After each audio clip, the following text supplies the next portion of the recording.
Welcome into the Cafe Nightly Show. It is the 24th. It is March the 7th.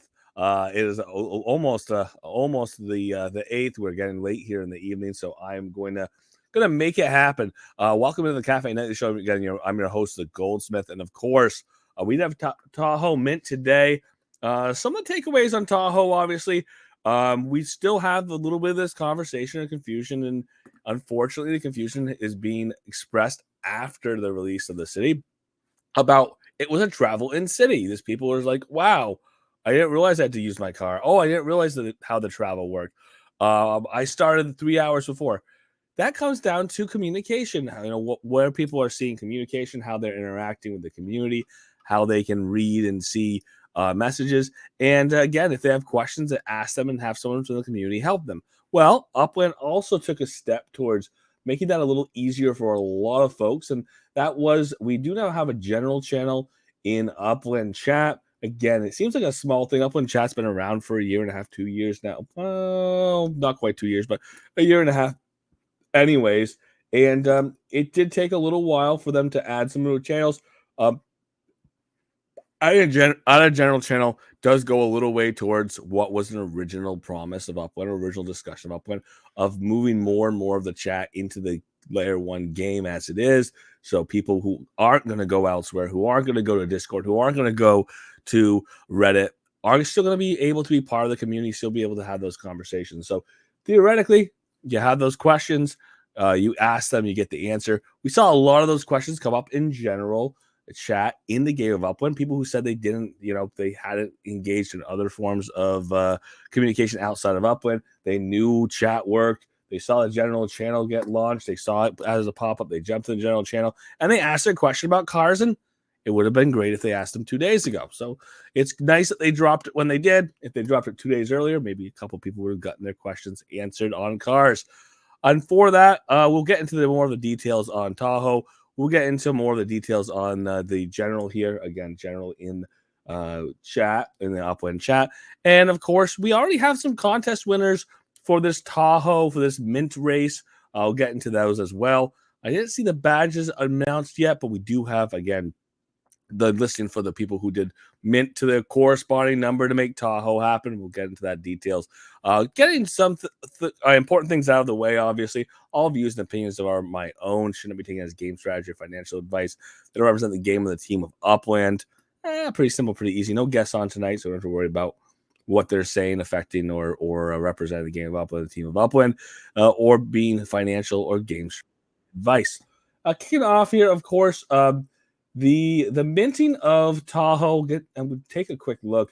A couple things with Lake Tahoe South, or South Lake Tahoe, that we did see as we were minting is, number one, as Upland promised, it wasn't cheap. It was a more expensive city. That was something that we kind of knew to expect. It's a resort city. In the real world, it's very expensive. In the Upland world, it's very expensive.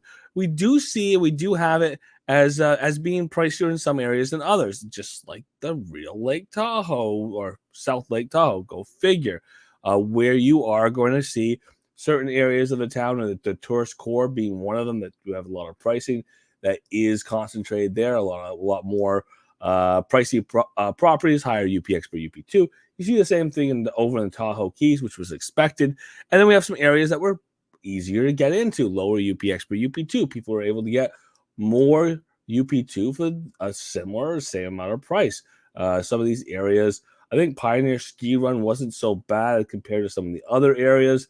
We had people getting into some of the outline areas. I think Sierra Tract was maybe a little less out there, UPX per UP2. And we still have people having the opportunity to go and mint in some of these areas because the city is not minted out. But yes, limited UPX per UP2, the really cheap properties that were non-FSA, we did see many of those minting out already. And the high concentration of these FSAs are over there in these areas that are low UPX per UP2. Go figure, they have to be lower UPX properties overall. We did see a couple sneaky FSA properties in the 40,000 UPX range, which isn't what's intended for FSA properties anyways. But we did see a couple of those pop up. But ultimately, because there was so few inexpensive properties in in Lake Tahoe or in South Lake Tahoe, what we ended up seeing is the concentration ended up being cheap area. So it locked everybody out of the cheap area, or everybody who was, or most people who were not FSA, out of those cheaper areas. So it's kind of an interesting takeaway, with a big caveat. The big caveat is that this argument's kind of been made. I kind of put the point out there. Other people have made it that cars are costly. There is a cost to them. FSA is for people who have a net worth value of under 100K. Right now, if you go and try to buy a car on the open market in the game of Upland from a showroom, you'll see that the cheapest cars are about 100,000 UPX. Well, it's hard to go and buy a car at 100,000 UPX and still be an FSA. Again, you would have to have over 100,000 UPX, which means you would no longer be qualifying to be an FSA or somebody to purchase an FSA in the future. So that's kind of an interesting concept. Obviously, people can buy cars in USD once you've bought a car. That no longer adds into or is an additional value to your account. It's not counting your net worth. So that being the case, you can definitely go and mint in a FSA area so long as you have under 100,000 OPEX of net worth, so long as you continue to have or less than 10 total FSA properties minted. I can see people playing that game. I hope that Upland kind of works on that loophole a little more. They did work on the loophole by limiting that to 10 total FSA account or properties per account. There's been some argument over whether that is helpful or encourages people to do bad behavior, but ultimately, there's a lot of FSA properties that are inexpensive that I wish I could go mint, but I can't, that are sitting there in South Lake Tahoe right now. And let's get the map up and take a look at some of those areas. Caveat is, if your brother is a real brother, he is not your figment of your imagination, you're not going to run his account. But if your brother is interested in Upland, or maybe not, and you have an incentive for him to come in, the incentive is to mint in an area that's likely going to have or potentially going to have a decent flip by minting an FSA property that minted for quite a bit below the average value of properties in a city. Look at all these FSA properties. There's a lot of them. So it definitely is possible to go and if you are an FSA or a person who qualifies for FSA, to come into one of these properties. You see all these unminted properties in here as well. This is a good sign, because none of those properties that were reserved for passes should be FSA. They should be open to everybody. So all of these properties that look like they don't exist, these are probably reserved for passes, which is great. So if you have a pass right now, you might be surprised. You might have a property reserved for you that is a low mint price. And when I say low mint price, these look like these are about 10,000 OPEX properties for 50 a UP2 property. Excuse me. Putting at a pretty decent and respectable 200 UPX per UP2 price. I say decent and respectable because if I go to other parts of the city and I go over and I come back to where I went and minted today, and I go over to Tourist Core and I click over here and I take this off the market and I can look at my mint price. Oh gosh, you're gonna do this to me. This is how I did not get to mint 4 properties right off the bat this morning. I had gone and manually authenticated. I thought everything was good. I thought Upland was going to be my friend today. And I checked about a minute and a half, 2 minutes, just under a minute, that everything was authenticated, that I didn't have to re-authenticate. I clicked on manual authentication. It says, you are all authenticated. Everything is good. Don't worry about it. You're going to be okay, Goldie. And then the second I go to mint, it says, oh, please authenticate so that we can prove that, you're here and you're actually a person, and let's go. And that did knock me off my game. It did reduce the amount of time I had to mint on the street where I was intentionally floating, where I very intentionally wanted to be. And it meant that some people minted in that area before I could.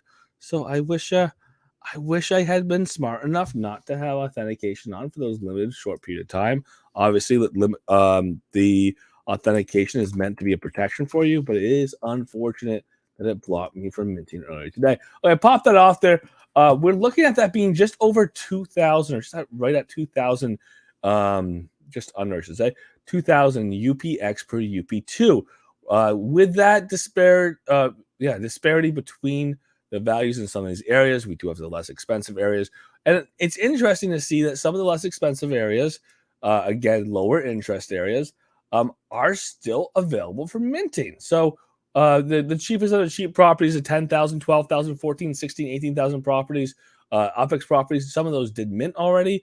But there are properties that are going to be in the 300 UPX per UP2 area that are available. You can find smaller properties in those areas if they're still sitting around.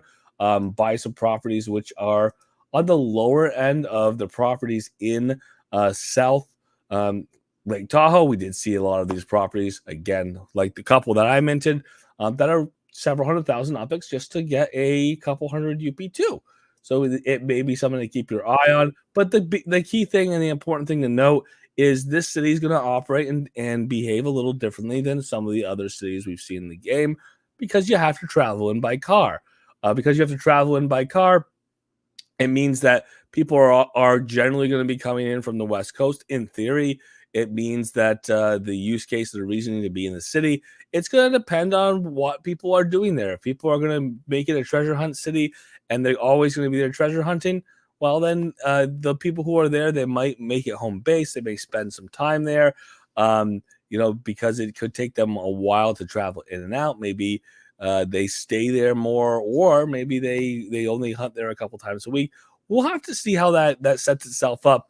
There was this argument, and the game of Upland has kind of suggested it before, that a city like this should have a different use case. You should have a differentiated use case if it's going to be travel in only by car. If it's a special city, travel in only by car, theoretically, it's going to have less opportunity for people to do certain things in that city. So in theory, you'd have an elevated utility, or you'd have events, or you'd have something that would drive people to want to be there at different times.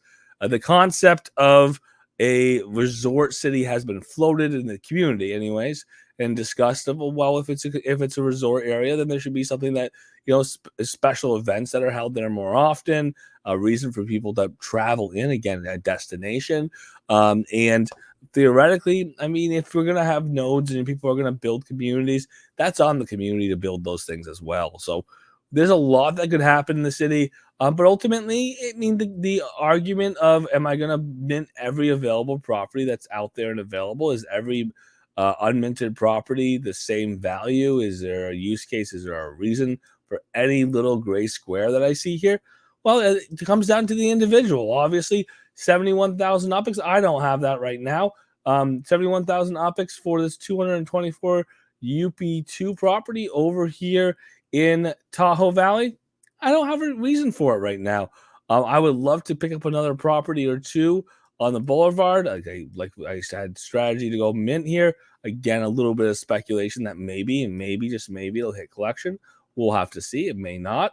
But I would like to go pick up another property or two on Lake Tahoe Boulevard. That's not something that I can do, because it is all minted out. Again, there was that speculation. There was people who were looking at it, and we did see that get minted right along the line, right down the boulevard.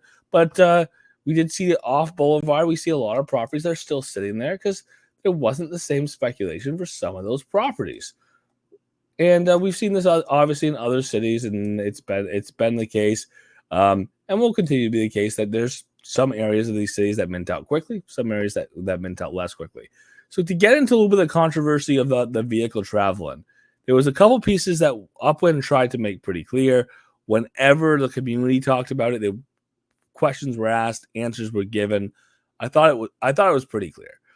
The idea of the carts that had been discussed many, many times over by the team of Upland when the carts were announced, when there's been cart sales, it's been like the little asterisk disclaimer is, whenever we have these cart sales, is that they cannot be used to travel between cities. That was explained when travel between cities was announced. It's been explained previously. It was explained in cart sales. These are for racing primarily, or that's all we have for use case for them now. Obviously, they're not as fast as cars, but you get to a certain point where they're not as fast as cars, and you can't drive down the highway. You can't drive down the highway on whatever the Tonka truck is, or the Fisher Price ride-in Barbie Jeep, or whatever it happens to be that the kids are moving around with in the backyard, because it doesn't meet some of the highway requirements. The same thing as a go-kart's not going to meet some of the highway requirements. So we see that upland carts obviously are for racetrack only. They are not to move between cities. For people who had some confusion there, again, it was something that the team tried to put out pretty broadly. It's something we've discussed in the past. It is unfortunate some people did make that mistake. Maybe there is ways that it could be more clear, where we highlight a road going car one way and we highlight a cart another way. But you do actually see the idea of the little note to drive on the car. You see that there. You see that it's not in the cart. Uplands, when they did the announcement about the utility or how you use your car travel, it was explained in there. Kind of one of those things to keep your eyes out on these things. If you do have questions before you go and purchase, always feel free to get them asked to the community, to people who are out there. And one other thing is, there is a differentiated cost set. Obviously, on the secondary market, things can cost what they cost, but there's a differentiated cost overall for carts and cars. Carts are much less than cars. Part of that is the utility is different. So, with that concept, with that understanding, moving forward, don't expect a cart to get you to the next city. I know some people made that mistake this time around. And additionally, we had some people who thought of a cart like a train. They thought that, oh, I can get there in an hour. It did take a lot longer by car than it did previously when we were taking trains into cities. So it is important to keep track of our travel time. And there was just people who totally missed some of the announcements. They saw one announcement, but not another. They thought an hour before the city launch, oh, how do I get in the city? Oh, you need a car. Oh, crap, my car's 3 cities away. You're probably not going to get to mint the higher speculation South Lake Tahoe properties. You're probably going to be either left minting what's left over or buying on the secondary at that point, which some people ended up in that position. But what we did see out going on with the minting, which kind of fun, is if we go back and we take a look at the actual mint guide here, or the announcement, anyways, on the mint. What we did expect is a couple things. We expected, as we've seen previously, a little more integration here with challenges to help excite people about these city releases, to make a use case for people to go and mint at the mint time, to not wait, to concentrate some of that effort, and to divide some of that effort back out again, where we had those mint passes. Those were minted, all purchased out, where we have properties that are reserved for people. So if you didn't get a good property, you got a second chance dice roll. If you are holding on to that pass during the snapshot, you could get a random property that has been reserved, assigned to you, and you could get lucky, and it could be a collection property. You don't know. And the cool thing about those is the collection reveal is going to happen before your mint deadline happens, which is great, because you can look at the collection. Did I hit collection? If I hit collection, I'm going to mint that property. If I didn't hit collection, I'm not going to mint that property. And if you do hit collection, you mint that property, it's going to be at the pre-reveal price, which means your mint price will be a lot lower, even if you hit a rare or an ultra rare or an exclusive property. So that's kind of cool there. But the key thing here with the collection reveal, we are having a collection reveal next week, 8:55 a.m. Things getting locked up. The reveal at 9 a.m. PT next Thursday, and then 9:30 those properties come back on the market. Any that were unminted but hit collection, we replaced accordingly to what collection they hit. So the properties today, minimum was 7,000 optics. Again, there were some less expensive properties available. The most expensive property in the city was 1,321,200. Well, not only was they, is that a big number, but there was a lot of them that were close. There was a lot of multi-100,000, 400, 500, 600, 700,000 Upix properties that were in there, because the UPX for UP2 was so high to begin with. There was some decent property cuts in many parts of the city. So we did see that add up, stack up factory properties being available. I got at least one, but I did pay for it. So that was the same boat a lot of people were in. There will be 9 collections that will be announced next Thursday. This was a vanilla release, so we don't know what our collections are yet. About 13% of the city was FSA, so we kind of did already see that when we looked at the city itself. It will be a treasure hunt tier 3. The city's been fully released, so when treasure hunting's there, it's not going to change on you as we move on into the future. What was interesting though with this mint is this first time quite like this, where in addition to our mint masters badges for the smallest properties, the largest properties, the fastest minting, and the most number of properties minted, excuse me, we're rewarding what are essentially random mints. You can't control if you're the first mint. You can't control if you're the 20th mint. You can't control if you're the 8th mint. But if you are the first, 20th, 8th, 15th, or 5th, you did earn yourself a piece of waterfront property in South Lake Tahoe. That's fun. Again, this is another way of layering in you might not be the first person to mint for the mint masters.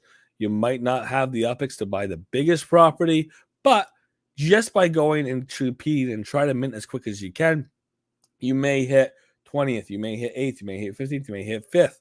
So you may have a larger opportunity to win something just for participating and showing up and minting as quick as you are able. We could take a quick look and see if we go down to our handy dandy, come back to it. Let's see if I can find it. Open it back up again. Close it. Open it. There it is. Event winners. I knew I was going to find it eventually.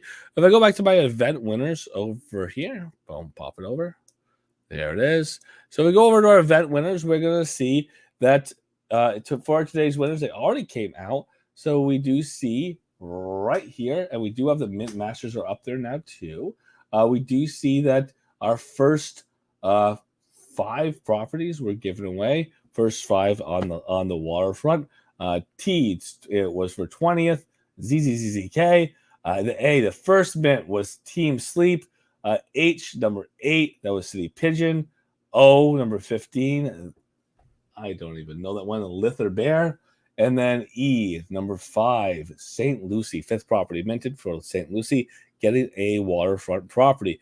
And look at, there's the addresses: Lake Tahoe Boulevard, Lake Tahoe Boulevard, Lake Tahoe Boulevard, Lake Tahoe Boulevard, Lake Tahoe Boulevard. Guess what? That was one of the highest speculated roads in the city of South Lake Tahoe. It's interesting. You may have gotten a collection property. If you did, congratulations. If you didn't, you'll know in a week that you didn't. So let's take a look. We have some Pioneer badges. That's the 3 first properties minted. Team Sleep, Kira Konos, congratulations, Kiro, and Mike 3226. Top minter, that's the most number of properties minted over the course of the first 2 hours of the city being open. Duope 3, got Din 2512, and Pisces Boy all getting a badge for top minter. Big Fish, that's the largest properties. Minamoto 21, Acero, and Maddox all getting one of those, one of the 3 largest properties in the city minted. Again, half of the first 2 hours today. And then the Cozy, the 3 smallest properties minted in the first 2 hours today. Lakataho, we have Ryaker, and then Scarlet, 3 smallest properties minted today. So that is a fun little thing, a fun little addition that we have when we have a city release. Obviously, making more of an event around the release, getting some potential prizes for people participating above and beyond getting lucky and minting a collection. So that is fun that went through. Otherwise, we are essentially done with the city except for 2 things. Number 1, we obviously have the a week out, we have the collection reveal. But in the meantime, as we get there, we've got a couple other things to keep our eyes on. We have until Monday the 11th at 9 a.m. PT to build the exclusive Lake Tahoe Ranch. A lot of these have been started already. You do have to start this by the 11th at 9 a.m. PT. So if you're interested, if you have properties that you did mint in Lake Tahoe or South Lake Tahoe, get this structure started if you choose to do so, because you can start it for a limited period of time. Once you start it, you have essentially an infinite period of time to finish it, so long as you leave at least a minimum spark on that property. that is being constructed. And the South Tahoe Pass, there's a different structure that could be in the South Tahoe Pass. Again, the snapshot's going to take a little bit to happen. The snapshot's going to happen between 9 a.m. and 10 a.m. on the 15th. That's next Friday. So you have a little bit of time to trade, exchange, purchase, if you choose to do so, to get one of these passes. If you get one of these passes, you just have to hold it between the hours of 9 a.m. and 10 a.m. on the 15th. And then if you're snapshotted, you'll have a property that's reserved for you. Get that information. You can choose to mint it or not. And you have to use your own UPIX to do so. Upland's not going to send you the UPIX equivalent to do so like we have in some sales. Pretty easy. If you don't mint by the 18th at 9 a.m. PT, it goes up to public minting. You have an additional day, additional 24 hours. That's until March the 19th at 9 a.m. PT. Once the public minting happens, to get this structure started.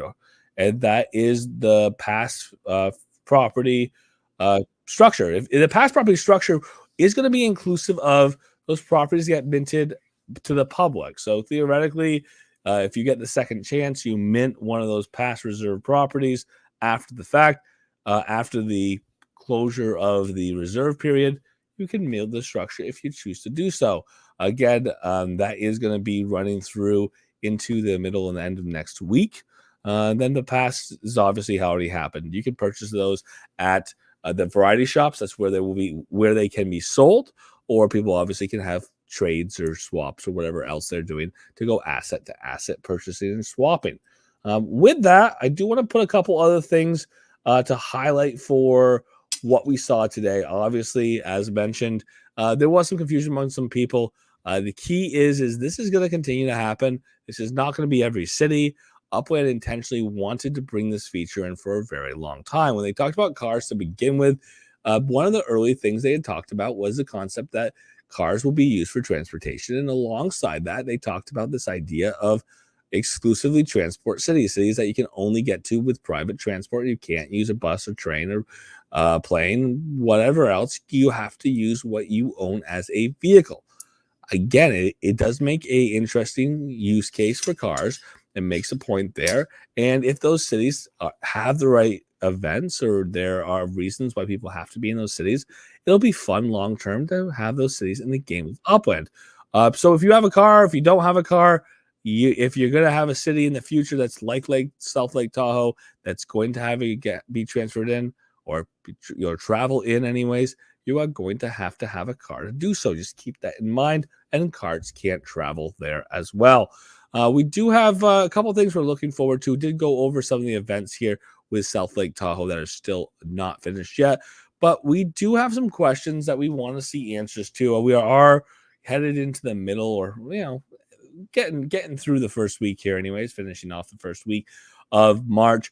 Love to see some more about these cycles, the upcoming cycles on our totems. We'd love to see that announcement that we were expecting to see here by the end of this quarter about Spark, or the future of Spark in the game of Upland.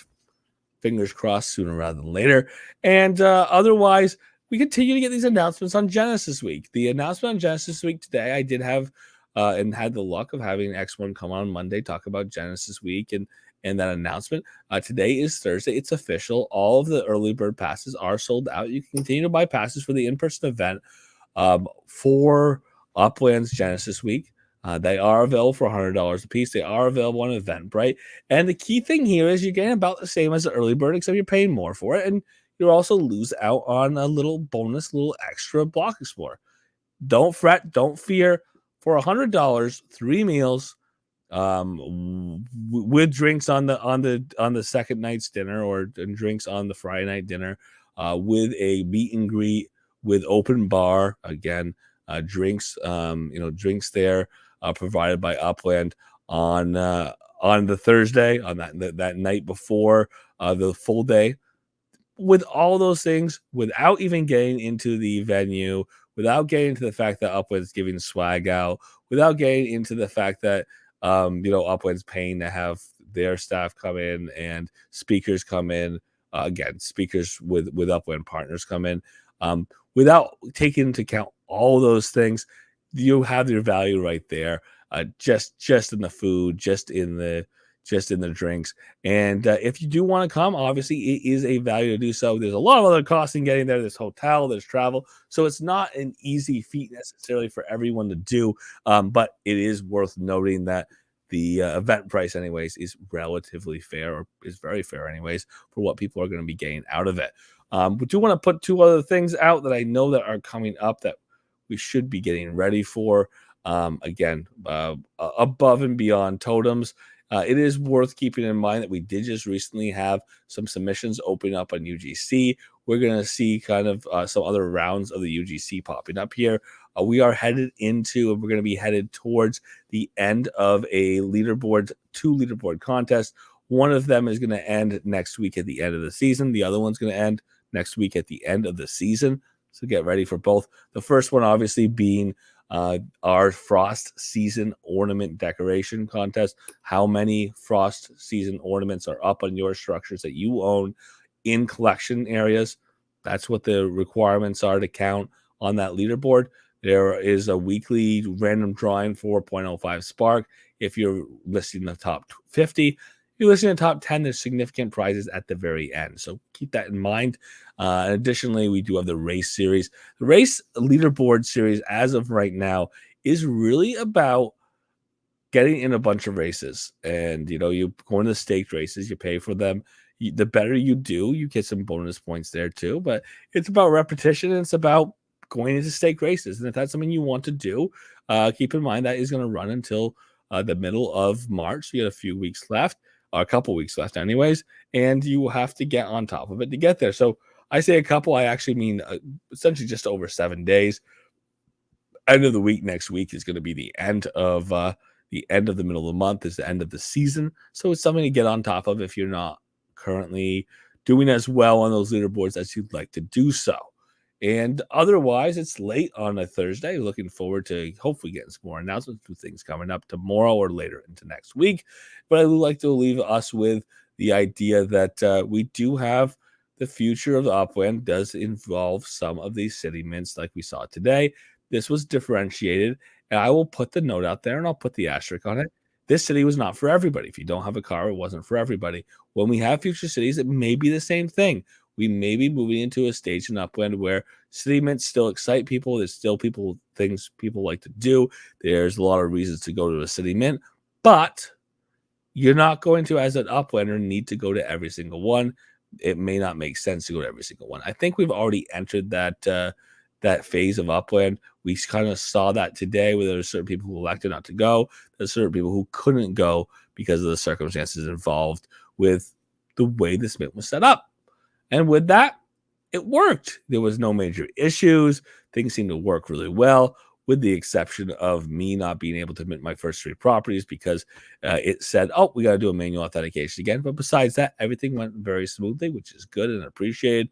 And looking forward to more mints working as well as they possibly can. So for tonight, thank you so much for being here. To everybody in Discord, please feel free to unmute your mics and jump in. The floor is yours.